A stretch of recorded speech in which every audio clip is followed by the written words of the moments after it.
My name's Derek. You guys know me. I'm a coaching coordinator for the league. My job is to basically get you guys training or whatever. A lot of you here were here last year. Only a few new coaches and things like that. My main focus is, well, one, safety. So simple things like we don't let a kid swing the bat without a helmet on. Kids wearing cups, things like that. But going past that, I want you guys teaching fundamentals, and that's where we, you don't have to listen to me. You can hear it from other coaches. So last year we had David Munoz going on a lot over basics. I got a lot of positive feedback from that. So this year I asked Jason Cropsey to come in and talk mainly about hitting today. We can break it down between the younger groups, older groups, and things like that. So I've known Jason for a long time. He played in this little league. He went to Canyon, and first time I met him, I think I was on the JV team, and we heard this freshman was coming up to play with us. I think it was before the season, so in the summer. And then Jason shows up, and I want to say the second pitch he saw, he hit a double to the wall. And then Brett Chandler nicknamed him the Phenom after that. So that his freshman year, and this is going off my memory, he got pulled up to the varsity for the playoffs, and so he was part of the Division III CIF champions at Canyon in '96. Next year as a sophomore, he was part of the Division II CIF champions. After Canyon, he went to Cal State Fullerton. The rumor I heard when I used to watch him, he was the shortest DH ever to start in Division I. I don't know if that's true, but that's just it could be. So, hey, I was on national television. Everyone's like, "Oh, this is a DH. This is the new game." So you can see that we're not blessed with height, but so that his freshman year in Cal State Fullerton, he worked his way into the starting lineup as a designated hitter, and he went on, graduated from Cal State Fullerton. Got drafted by the Astros, right? And I think problems, knee injuries eventually got to him, okay? But he's one of the best hitters I've ever seen. So I asked him, he's still in the area. He does work with the owner of Premier. You guys probably heard about it. He coaches over at Canyon.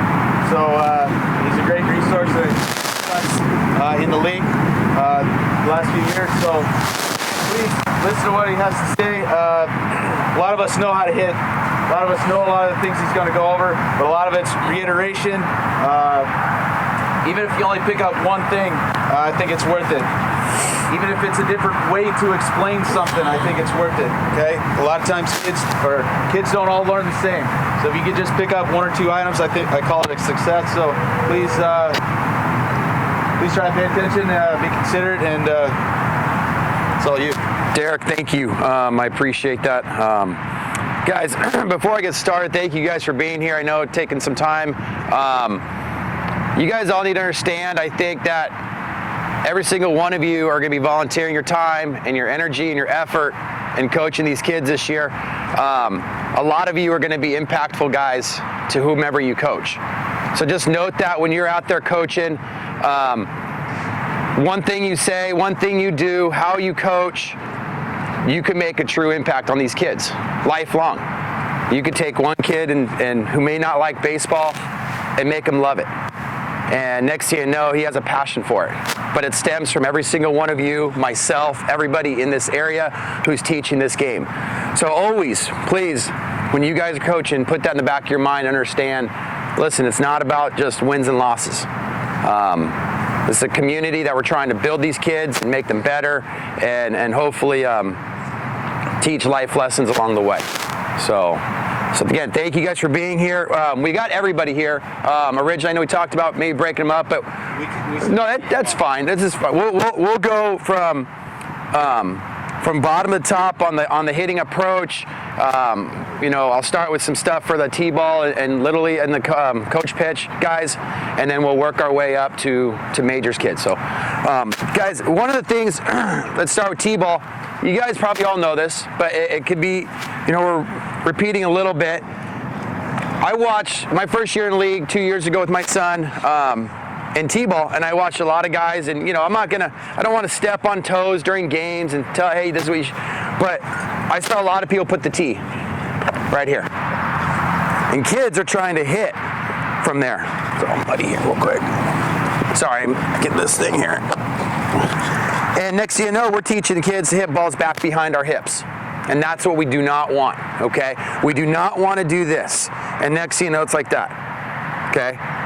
We want kids to get out in front. You watch these guys, and I'm going to go back and forth. You watch these older guys, these major leaguers, and where they hit the ball. Everything is where? Out in front, okay? Do we let the ball get deep?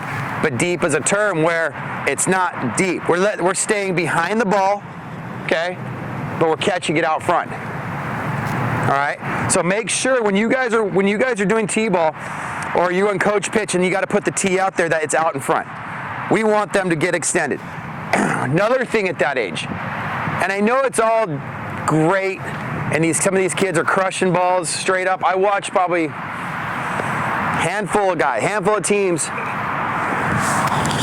teach this, and yeah, some of them are crushing balls. But what are we really teaching them? Instant gratification right now, or do we want to teach them to be good when they come onto this field? Okay, so we got to make sure that we're not falling in love with what the Trouts are doing or what these guys are doing, where everything is getting back here and going straight here. Everybody's watching launch angle. We've heard of it, right? Worst thing we can talk about for this age, for Little League. Okay, we can't. Let's get that out of there. Let's make sure we teach them the fundamentals of being a hitter first, and then once they learn themselves and who they are as a player, as they grow, now they can start tinkering with their swing a little bit. All right, but I get it. It's hard.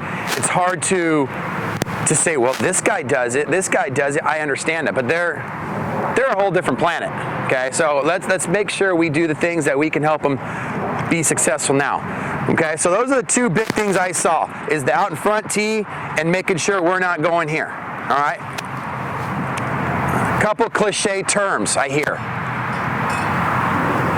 You don't have to raise your hand, but the squish the bug, right? We've all heard it. Get rid of it. Okay, get it out of here, get it out of the vocabulary. And I only say that, and this goes from T-ball all the way up to majors. The squish the bug theory is okay, your back foot and squish that bug, right? What did my body do there when I squished the bug? Everything rotated the same way. And that's what we don't want. We need to start teaching the kids a little bit of separation from legs to upper body. Okay? So we want the lower half to go first. Then the upper half can come through. So yeah, is that advanced stuff? Yes, it is, but it's still something that can be taught to 5, 6, and 7-year-olds on a day-to-day basis. Okay, so make sure when we're talking about, and this starts from ground up, when we're talking about driving our legs or driving our knee, that it's coming this way, right here. Okay, we're not spinning around, because look at that spins, this spins, and now we start throwing our shoulders around the ball. Now we become susceptible to everything on this side of the plate. Okay. The other one, back elbow up, back elbow. Hey Johnny, get your back elbow up. Okay. We've all used it. We've all said it. This is tough to hit. Okay. This is really not comfortable. How many kids, when they're playing sports or anything they do, they want to be what? Comfortable. If it's out of their comfort zone, they break down, they shut down, they don't like to do it. Okay? So if a kid gets in this box and he just kind of goes like this, don't mess with him. Let him do it. Okay? Now, granted, if a kid went up there and was like, nah, yeah, and it's comfortable for them, but we got to still tinker with things. But if it's a good general stance in there and he or she's sitting here and they're relaxed, let them do it. The best way for kids to learn is if they're comfortable within what they're doing themselves their way. Okay? Hitting is not a cookie cutter mentality. Okay? There's a lot of ways to hit. And make sure as coaches understand that. Don't make each and every kid do the same thing. All right, so try to identify what's comfortable for that person and what's comfortable for that person. Okay, so a few staples though. The feet. Standing in the box like this or like this. Get their feet shoulder width apart. Okay, if a individual has a small leg kick, just by natural action, let them do it. Because that's comfortable and it's normal. I mean, my 6-year-old one day just started doing this, and I'm just like, okay, perfect. And teaching leg kicks is hard as you get older. It's not easy because your weight transfer, everything's thrown off if you're not perfect. But if a kid does that on his own and it looks like they're good, let them do it. Okay? I'm all about letting them be comfortable in their own body. Okay? So we start with the feet. We got toes straight, knees shoulder width apart. Okay? Slight bend. All right? We don't want to sit back like this. Everyone stay back, sit on your back leg. We don't. Just get 50-50 right down that middle. So you have some margin of air to work with, okay? If we are always back, the first thing we're gonna wanna do as a young kid is catapult out, okay? And that's not what we want. Next thing you know, everything's out in front, we're jumping at the ball, we're throwing our chest to the ball. We want to just get 50-50. It's, again, being comfortable. I'm gonna keep going back to that. So we're here, we're calm, we're relaxed, slight bend, all right? Hips are in line with the pitcher. And now the hand placement, again, whatever the kid wants to do, okay? Nice and calm. I like just getting a slight angle here. Make sure we get a slight angle. We don't want to be straight up. We don't want to be down like this, okay? So unless someone has such good advanced technique at a young age, now, when we get to talking about a little bit about kids up here, we can discuss that, but at a young age, not many people know how to do this at a young age. And go. That's, I mean, if you're watching 6, 7-year-olds do that, that's outstanding. Okay, and if they can do it, do it. But for average Joe, let's get them set up in a pretty good area here. Okay? Hands about shoulder width height to the armpit. That's high. We don't want to be too high up here. First thing they're going to want to do is go. Okay? Once we get to that position now, try to get 2 eyes on the pitcher at all times. If that means they need to open up their body just a little bit, get 2 eyes right there on that pitcher. All right, I'll see a lot of guys do this, and that's hard. Like if I'm hitting, this eye's not going to see that pitcher. Okay, so level eyes, get them out front, focus on that pitcher, and get them ready. Okay.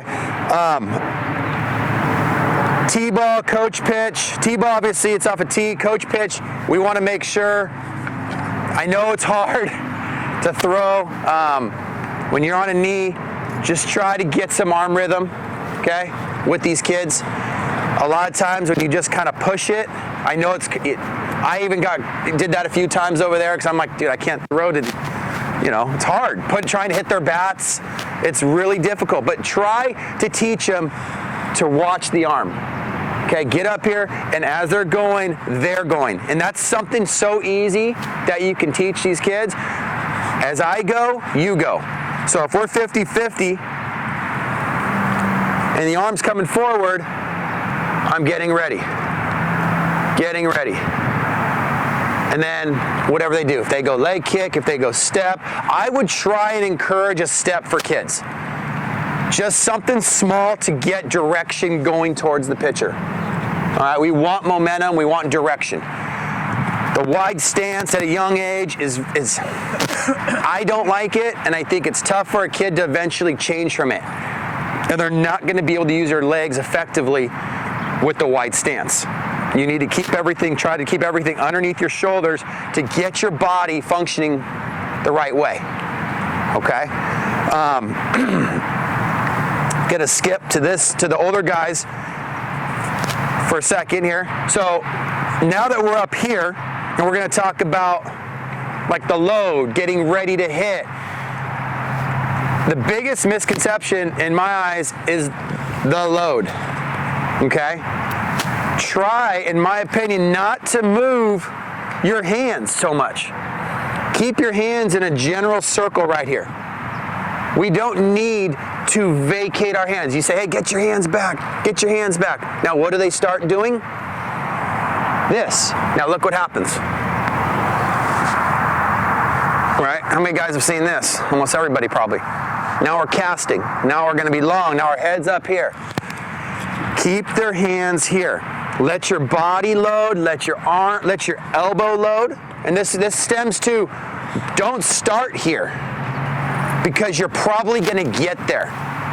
If I'm going to sit here and we're going to go box with each other, I'm not going like this. Okay, I'm nice and calm. I'm right here, and then all of a sudden, when I get ready, I'm going. Okay? And that's something, like, think about teaching kids, load the elbow, don't load the hands. The tighter our hands can be here, the more efficient we're gonna have in getting through the zone. Okay, so when you talk about loading, just try to really limit the fact that losing it. Keep it here. So I'm right here. Calm body, relaxed, centered 50-50, head on the pitcher, elbows relaxed. And now I'm there. And my elbow got to here. So that was my rhythm, that was my load. My hands stayed pretty still. Okay? Staying with the older guys, when we get to this position, what do you guys, anybody, let me just get some feedback here. What are some things when we get to here, does anybody, what do you guys teach? What do you guys want to teach? What do you think's the first thing that goes when we get to that position? Hips, okay, what else? Anything else? Okay, and that's common. Let's take it further. You need something to drive your hips, okay? You need something to open your hips.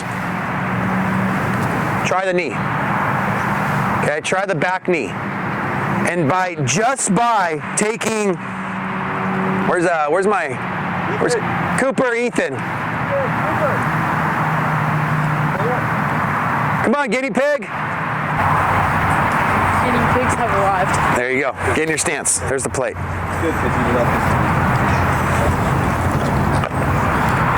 So Cooper and Ethan both play on my 11U Premier team. So thank you guys for coming out.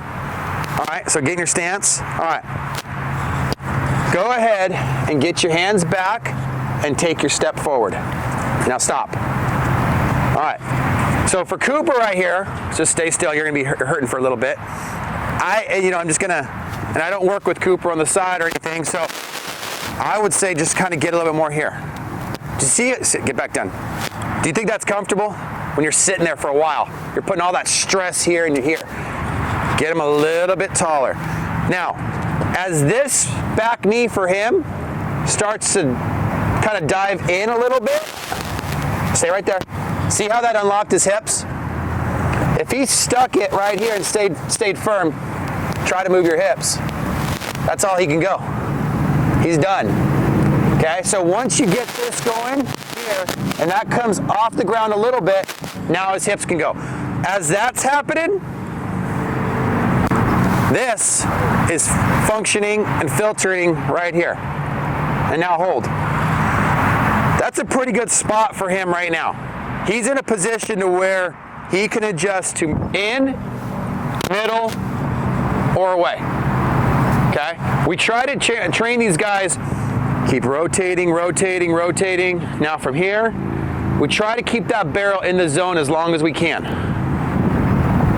And if he could do that every time, the chance for him to have success is probably, thank you, is gonna be a lot greater than most.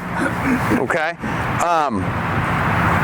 And yes, we understand for 5, 6, 7, 8-year-olds maybe, that's going to be difficult.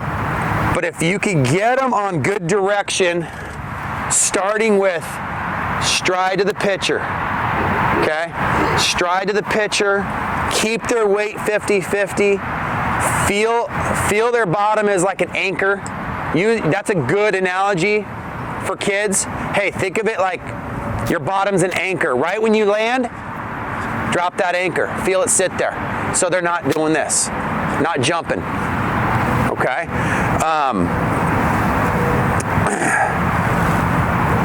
For the older guys, hitting off speed pitches, how do we do that?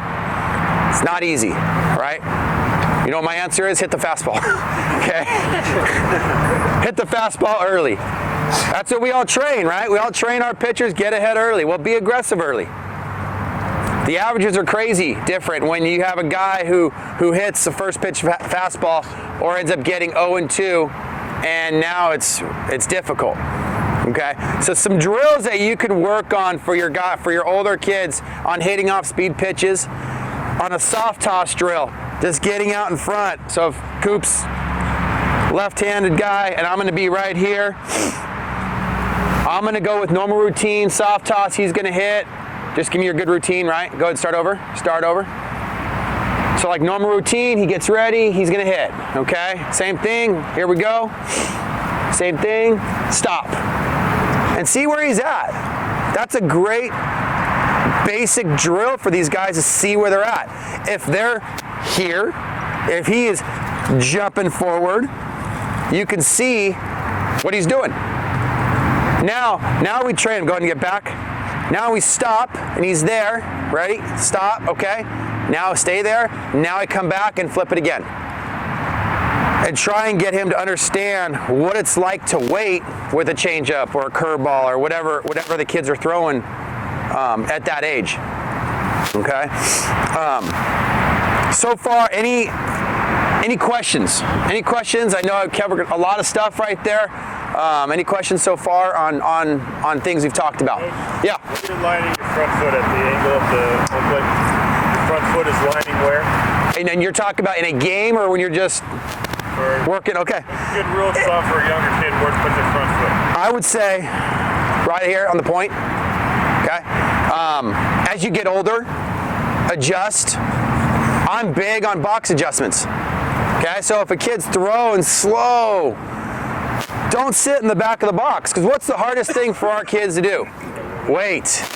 And they want to jump at the ball every time. Well, okay, if we're here, I don't know what the boxes are at Little League, probably, 4 or 5 feet, okay? If we could gain 3 feet, you're making that ball a little bit faster, maybe a little easier to hit, okay? So yeah, off a good average pitcher who's throwing a decent fastball, right there, right off that back tip right there, and then work from there. And again, some kids may I've seen kids get all the way in that back line. I've seen kids go all the way up front. Let the ones that know kind of do their thing.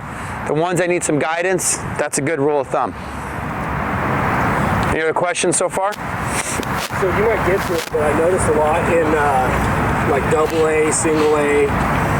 The biggest problem I have with the batters is bailing out. Do you have any good drill for that? I don't want to get them hurt. Totally get it. Blocking them in there, but is there any kind of drill you recommend? So when you're practicing and you got you're out in front and you got a cage and you're going underhand batting practice, right? And they're working their timing. Just hide a few tennis balls. And throw it right at them. Sorry, camera, but I mean, hey, that's what I do, and I've done that to some kids, and that is it's the hardest thing to train that AA division, because that first time they get hit, now all of a sudden they're bailing out every time. Okay. The other way is just train them the proper way of how to get hit, because inevitably it's going to happen to all these kids. So if you're here. And that's why getting ready early, so we're getting ready and now our foot lands, now the ball's coming, teach them how to roll with it. Yeah, is this gonna hurt? Yeah, of course it's gonna hurt. And tell them it's gonna hurt. So they understand, you don't need to lie to them. Go, yeah, it's gonna hurt for a little bit, but you know what? You're gonna be fine. Take that chin, take that head and roll. As long as obviously we take that chin down here, everything else, you're protecting yourself. So start with that, teach them how to roll, okay? And it's just kind of like pivoting your feet and just take their head. Some of them, it's gonna be hard, so as long as they do that, that's fine. Then the second thing is having the tennis balls mixed in with baseballs and not showing them. So they don't have time. All of a sudden they see a tennis ball in your hand, they're like, oh, I'm getting hit. No, just hide it, okay? And I don't know, did single leg, does that machine ever go a little crazy, or does it? No, single A doesn't, but okay. Yeah, definitely don't let them put their hand up. You know, like they said, tell them something silly like turn into a Ninja Turtle, right? You know, come back, drop the bat, but head to face, don't let them block it, because then they're still opening up their soft parts to it. And their frontal area, and I'm sure they don't want to get hit there. So, okay, so I missed one thing on the stride. Yeah, I say we're talking about direction, but how many of you guys have been guilty of hey, stride into the pitch? If it's away, stride away. If it's in, open up. Okay? And you don't need to answer, but you might have caught yourself saying that. That's the worst thing we can do. Because what's happening, you don't know. Your foot should already be down when you recognize location. All right? And that's really difficult. So if you're sitting here and a pitch is going to be going away and you're saying stride into that pitch, you don't have time to do that. Because now all of a sudden they're striding in, now they throw a ball. They throw a ball right here and we're going to jam ourselves. Okay?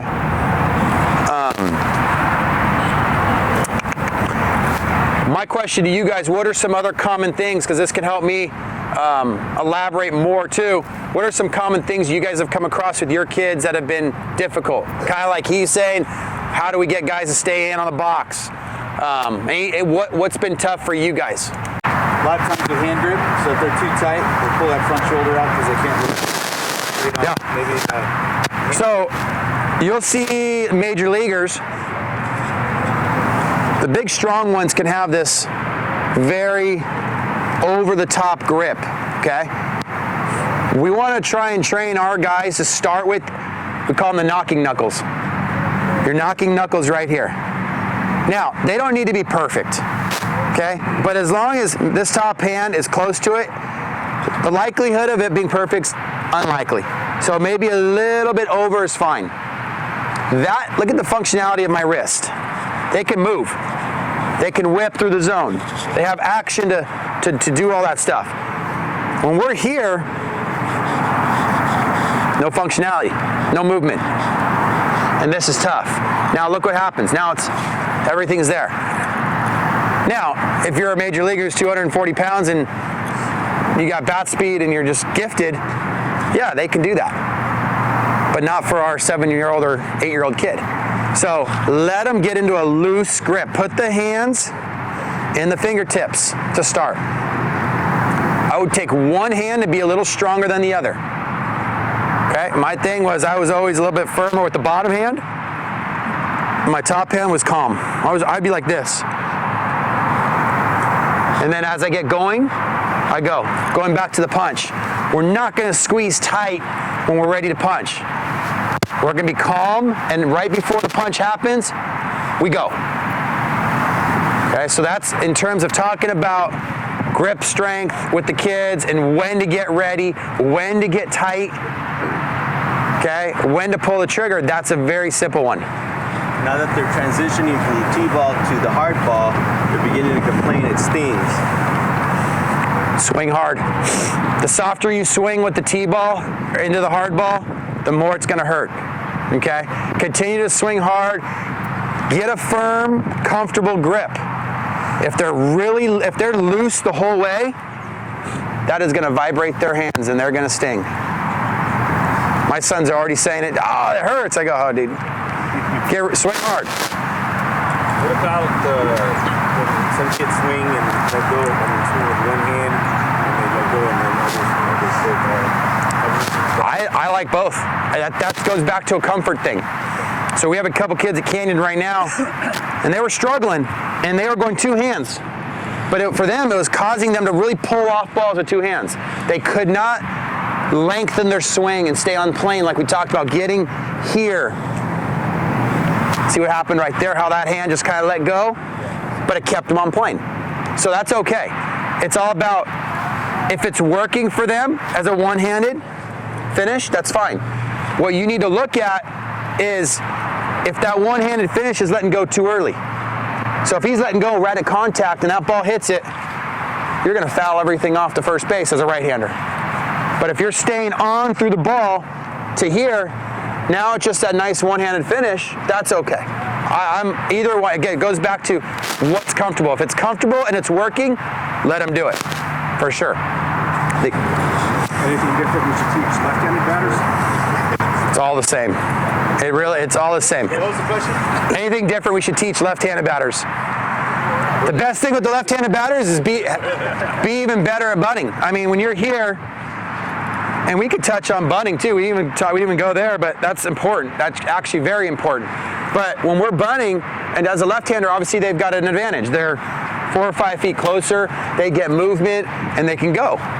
Okay. Let's do that. Let's veer to bunting real quick. I think it's a lost art that nobody wants to talk about or teach. I made the canyon team because I could bunt. I could never hit. I swear I only made it because I could bunt. I told our team this week, and I hope you guys can get out and watch some canyon baseball this year. We've been up and down this fall, and we got our top of the lineup's pretty good offensively, and I go tell everybody else, I go, look, we got spots open. If you want to be in that lineup, learn to bunt. Learn to do the little things, the hit and runs, the slashes, all these things. We don't talk about it. No one wants to bunt because we see everybody else on the TV hitting home runs. I get it. I understand, but learning how to bunt is so important. Okay, so when we bunt, just a basic sacrifice bunt. Like you guys are in the 7th inning, and you guys need to get that runner at home. So if we know, and everyone knows, hey guys, we're sacrificing. We want to take our feet. We want to get up in the box. When we get up in the box, here's the normal foul line.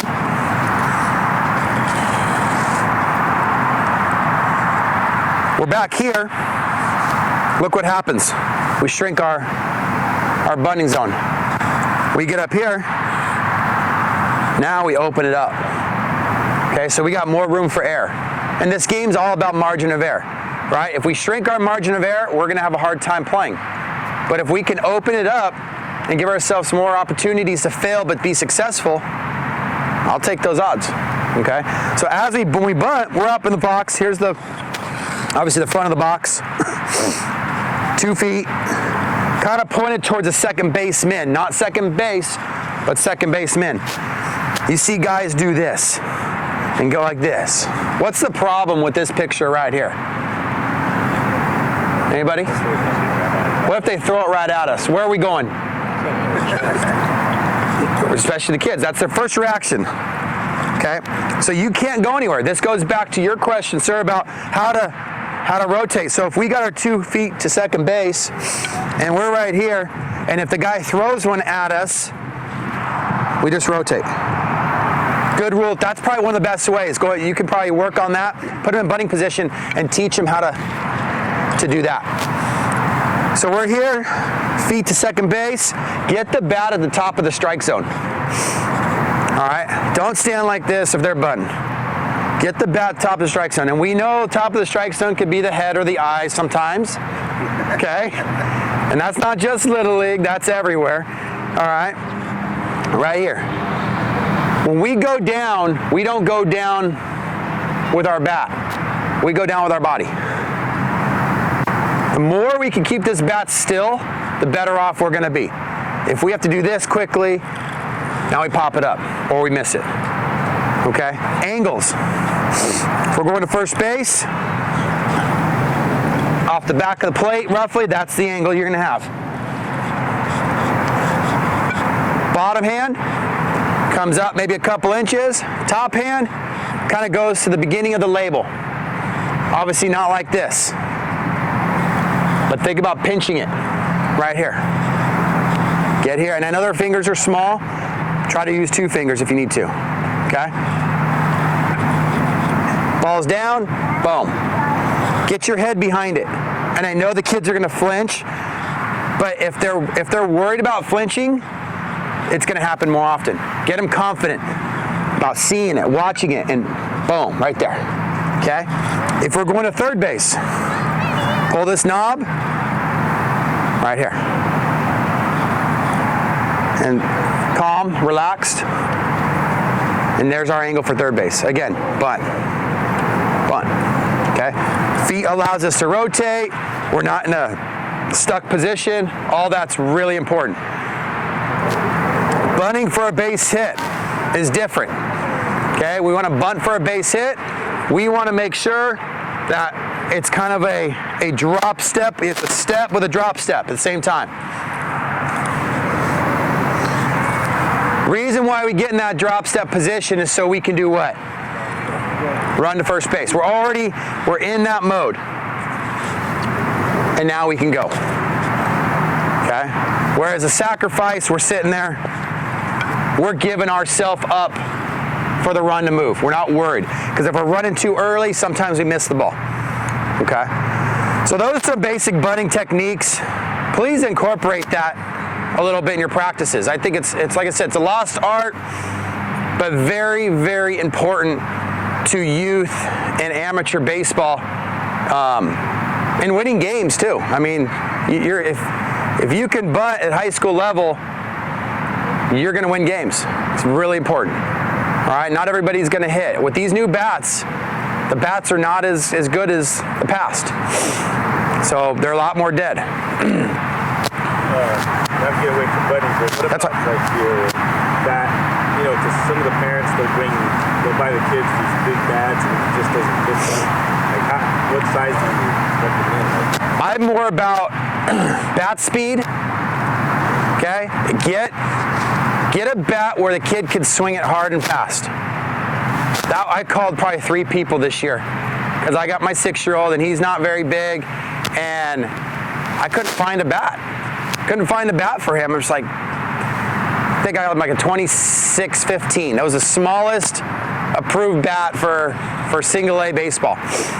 A lot of people tend to get too big of bats for their kids. And I know the reasonings, some of the reasonings, hey, he can use it for 2 years. I understand that, but are we really gonna waste it for a year and create such bad habits?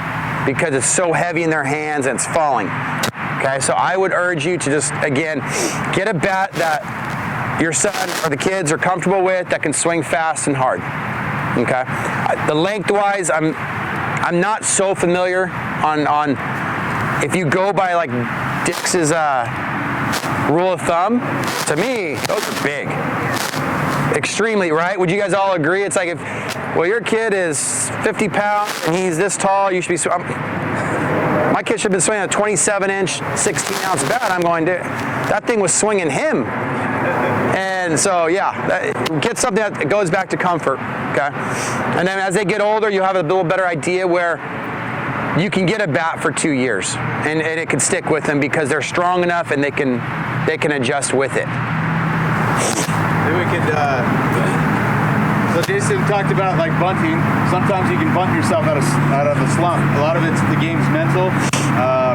You know, they get on base, all of a sudden they start feeling better about themselves. So, especially in AA, you know, kids kind of get into a mental block of. Well, I've had to have them. I had them all close their eyes and picture a pitch coming, and then found out that some of my kids weren't even swinging mentally in their heads.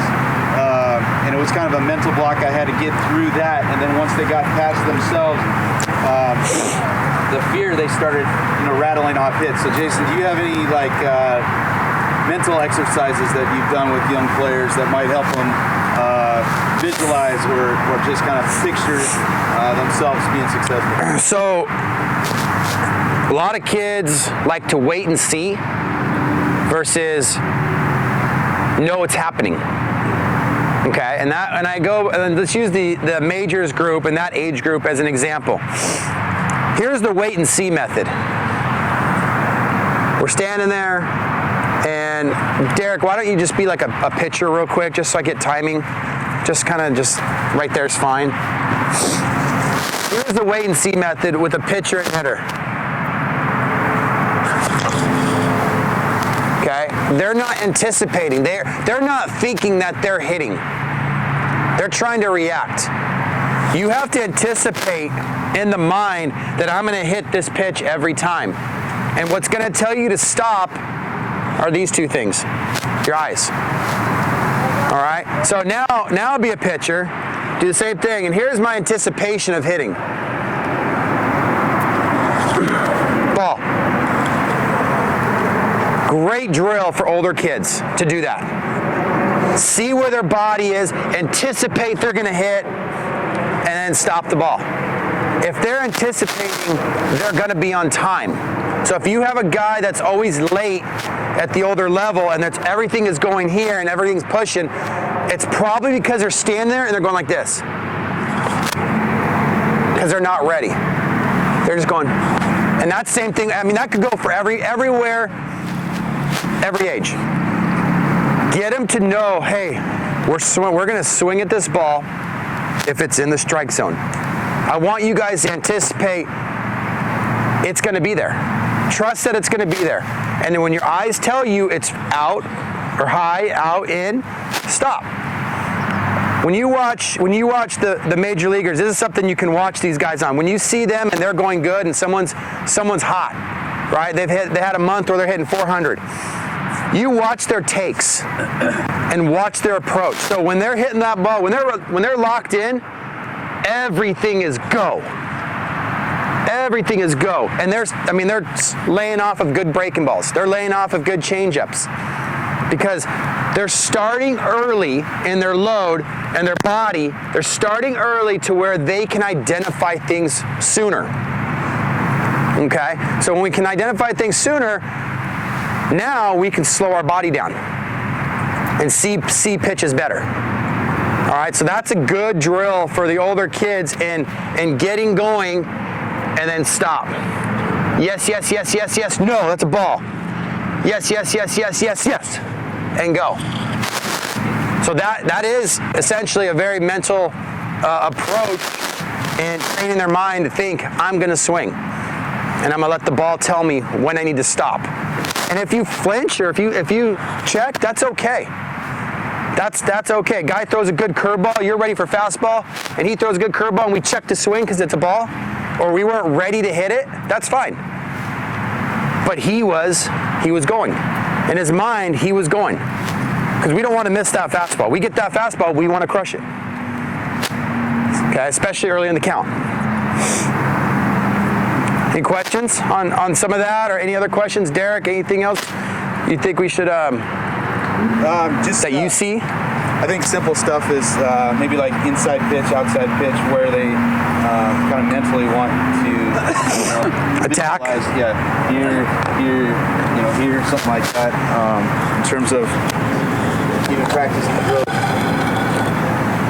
You got a good line right here.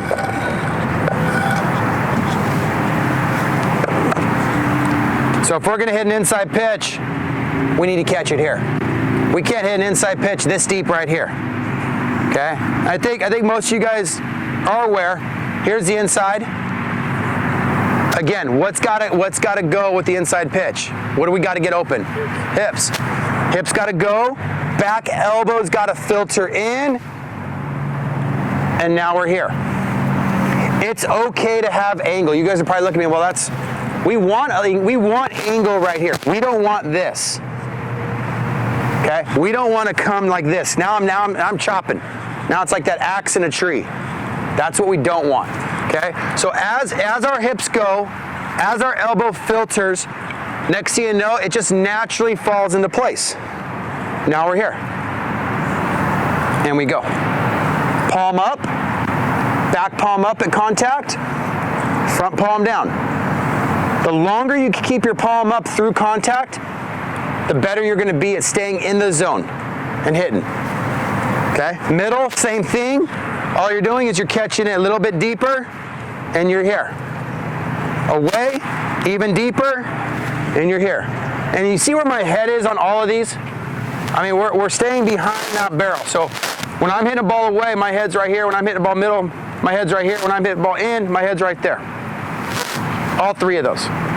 Okay? If you see if your kids, your players' bodies here, we're in trouble. Let them learn how to use their hands. Let them learn how to swing it. Good drills. These are drills. Now, I talked about not going wide, but this is a perfect drill on how to teach to use your hands. Don't move your feet. Sit right here and just go like this. And just feel the swing. Not the hips, not the legs, just feel how the arms move. All of you guys have been on teams with a stud or a superstar, and you watch them swing, and that bat just comes through the zone. And it's easy, it's loose, it's whippy. Teach them that. That could be taught. Can they execute? I don't know, but it could be taught. We get right here and just feel that. Feel that action of snapping that barrel. Analogy, skipping rocks. Okay? You're here. We're not going to skip a rock on a lake or ground by throwing it this way. Like I said, the chop. We're going to skip a rock right there, and it comes off our hand. Same thing as hitting. Right here. Okay? Especially for the young kids, analogies are the way to go, right? You gotta give them something to click in, like, oh, coach told me I got to skip the rock. And that's good for that back elbow to filter in, skip the rock, and now it finishes. Okay? Any other questions? Anybody need any drills, anything? I got a question, coach. Yeah. Getting off the tee to a ball moving through the air, do you have something that's like an incremental approach, not a pitched ball, maybe it's that under toss? What's a good way to get them just confident going from, okay, I got my stroke on the tee, now I'm going to hit a ball moving through the air? Don't hit it deep. Get it out in front. Okay? Get it right here and be on time. Like, just make sure they're on time. The wait and see versus I'm ready to go. Okay? Because if the problem when we go to live pitch or coach pitch, they wait until when? All the way to here. So give them a visual. Maybe put a ball out in front for them and go, look, I want this ball to be hit right in this area. So when they see that ball and they have an idea, I want to make contact there.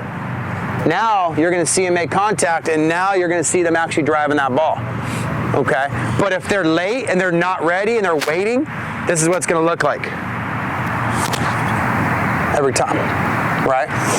So get their bodies ready, get their minds ready. It's more of a mental thing, believe it or not, from T-ball to coach pitch.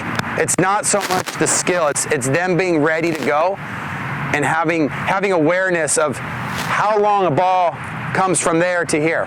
And knowing once they do it a few times, then it's like, oh, okay, and they get it. Even like the kid that struggles the most versus the best kid on the team, you're gonna see them make those adjustments when they do it. Okay? I saw a lot of kids who got extremely better last year from day one to the last day. In that regard. So yeah. Kind of changing gears a bit, but so my 6-year-old, he's not too good at catching the ball. And last year we played, we're still on the T-ball coach pitch. There was some kids that were pretty gifted as far as throwing. So my goal this year is to teach them to catch. Some good drills on catching drills, like receiving the ball for those gifted kids that are going to be able to throw really hard toward first base or second. Well, one, keep their elbows down. Don't do this. We're blocking ourselves from moving. Elbows down, thumbs up, and you're in a good position. So now, when we're here, we can go here, we can go here, we can go here. You can put them all in a drill like this. Get them all like this. You can do one-on-one. You can go. They can go partner up. At 6, it might be tough. So if you have 3 or 4 dads or 2 dads out there and line them up, get them like this and go, okay, guys, everything below our waist, we're going to turn our hands down. everything above our waist, we're going to keep our hands up. So they sit here, and you can go quick. You start with tennis balls. You even do it without a glove. So get them to feel. You sit here, and it's like, okay, boom, boom. And move, and make them move. One, that's going to teach them athleticism on how to be able to move quickly. Okay, and it's going to make them be aware and just be locked in. If they're not locked in, they're going to miss it. So that would be the best thing, to give them aware, because the hardest part is they do this. Right, every time. But if they have the confidence to move their hands the right way, then I'll be good. What are they mostly afraid of, right? Right there. But so if they're here and it comes at them, now they may not catch it, but if they can be aware of putting that glove in the right spot, then that's fine. They're going to learn how to catch it. I mean, I'm curious on how it's going to go this year, even with my son over at the hardball. It'll be really interesting. So when they get the first guy that gets hit, we'll see what happens. So, and it's going to happen. But if you teach them that and teach them the athleticism, how to move, okay, and then start mixing in moving, you know, because if they can start moving and catching, even better.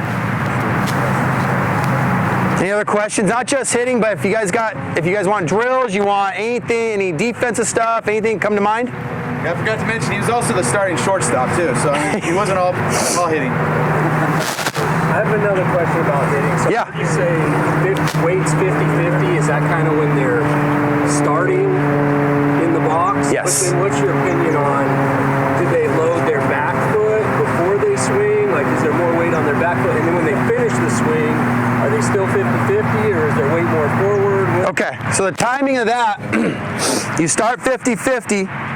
When we shift back, the hard part for the young kids to understand is how to keep those knees pinched.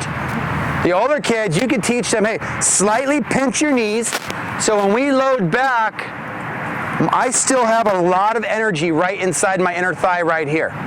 And that's where a lot of my weight is gonna get ready to go, okay?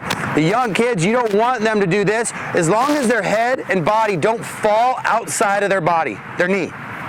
So when they load and they do this, that's what we got to correct.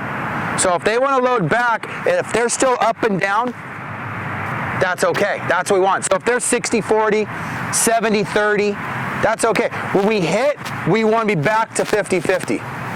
So that's where we get the energy coming back towards the ball.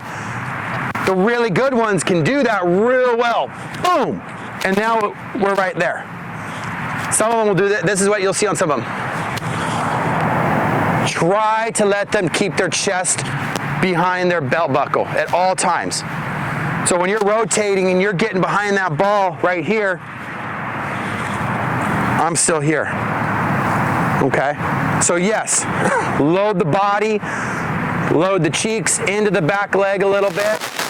When you get ready to hit, come back towards 50-50 on rotation. And that's really important. I'm big on momentum to the ball and energy through the ball. Being standing still and doing nothing, you have to be Albert Pujols. I mean, you got to be strong and gifted and big, you know, and that's tough to do. Okay, so try to get your sons and daughters really getting energy through the ball. I'd rather see more of that, for sure. The kids would like to step out. Anything good that you know to try to keep them stepping towards the pitcher? I mean, the typical put something there. There's actually a device where you could put you put like a surfer board strap, you know, on your ankle with a weighted bag out in front over there, so they can't move it. Those are just like devices, but in terms of the mindset, the earlier they get ready, the better off they're going to be not doing that. If they're standing there and it goes back to being on time to hit, and they just go real late, that's what's going to happen. But if they're in time with a routine, teach them routines on yes, yes, yes, step. Yes, yes, yes, step. And now that might help them. The fear, a lot of times the step out is the fear of getting hit. Not so much if someone's training to step out, I hope not, but it's the fear of them going, oh, I don't want to get hit. So, but yeah, sure, you can put that there. You can put a bucket there. You can put something there that gets them in their mind. Do it. Go straight. Break it down first. Stride without hitting 20 times. And see how my weight's getting forward, guys? That's getting energy back to 50. This is what you want. Now you get your hands going, and now we swing. And we're not squashing that bug and spinning our wheels back there, but we're driving the knee and the hip. I think someone else had a question over here. Maybe. I have a throwing question. Yeah. I remember being taught, you get the ball out and up. It seems now it's more of a tighter circle. Thoughts on getting the ball out of the glove to a good throwing position? What's the latest on that? Well, you got, with obviously, infielders, pitchers, they're all different, right? Outfielders, you're gonna get here and get long and through. Okay? Pitchers, same thing. Some pitchers separate, long, get here. Then you got it. You got a lot of new age guys who are teaching, get there. I think when we go from infielders, you get going here and we step and we shuffle. You try to get this action right here.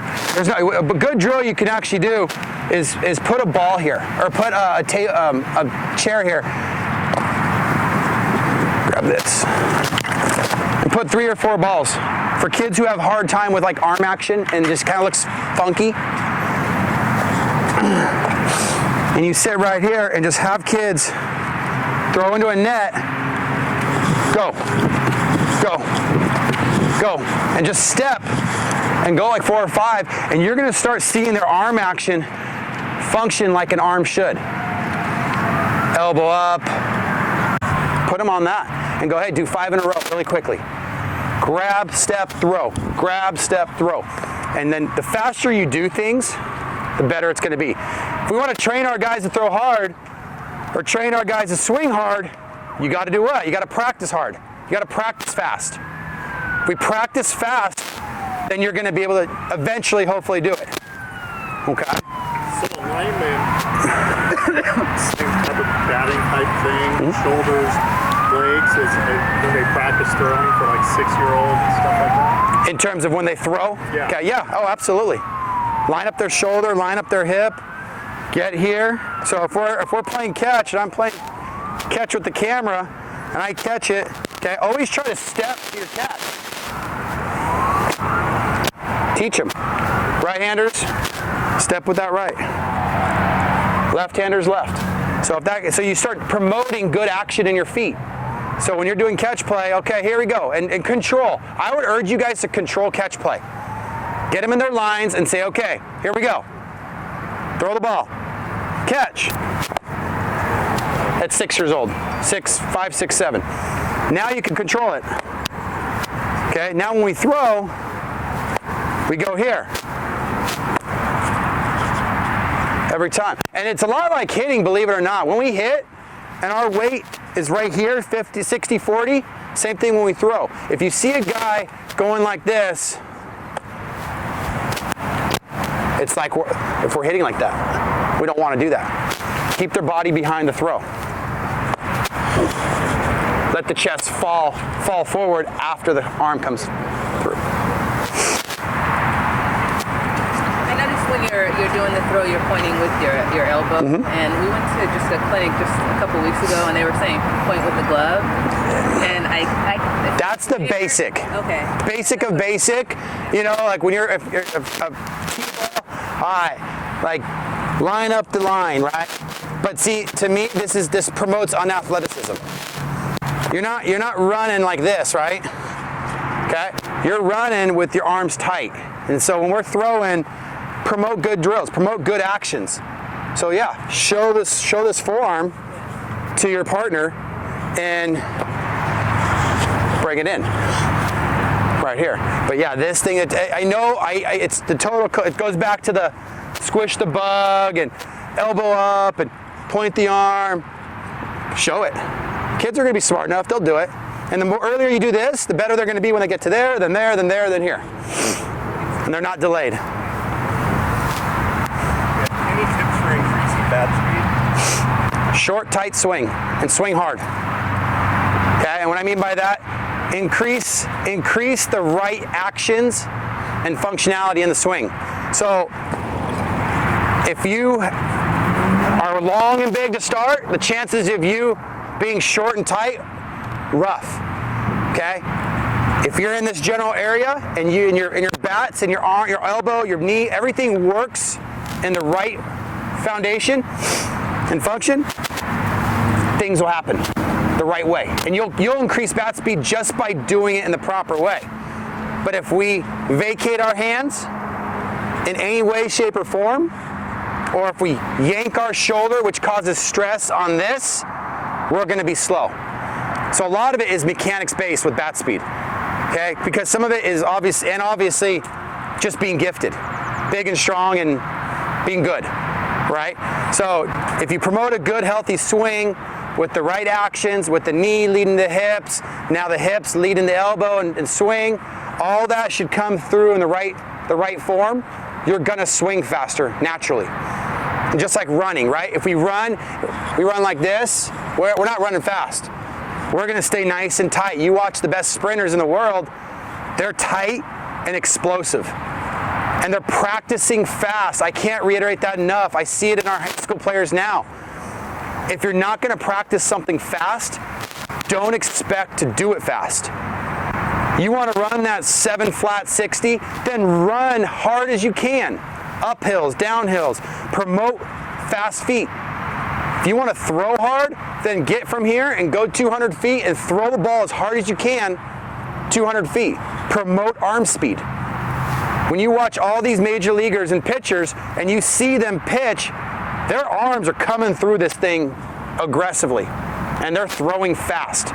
So that's the way you promote to move your body faster, is by practicing faster. And I know it's hard to do, but do less quantity, but better reps. So, kind of hit our hour. I don't know how much time Jason has. Doesn't whatever. So, a couple things. Appreciate you guys all coming. Like I said before, if we instill basics when they're 4, 5, 6, okay, they're gonna figure it out. I've seen too many 10-year-olds that have been playing for 6 years and still don't know how to throw a baseball, don't know how to hold a bat, how to step. So I've said it before, one of my pet peeves is just hearing, oh, it's just T-ball or things like that. No, it's fundamentals. You guys don't have to, ideally as a manager, you can pull a parent or another coach and give them one of these drills that Jason talked about, or at one station, just work on one fundamental, one thing. So you have somebody focused, explain it to a parent and let them explain it over and over again to the kids about where to step up to the plate or how to practice their hands. We have to practice these things. We have to remind ourselves and the players of doing different things.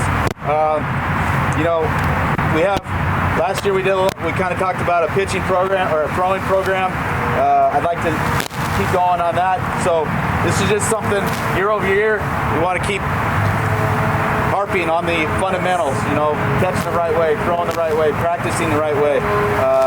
So that's where that comes in, okay? So I appreciate it. Hopefully you guys can come and disseminate this information to your kids, to other coaches, to other parents, and we'll start getting or continue to build more and more success into, hopefully these kids are making it to high school and getting a college education.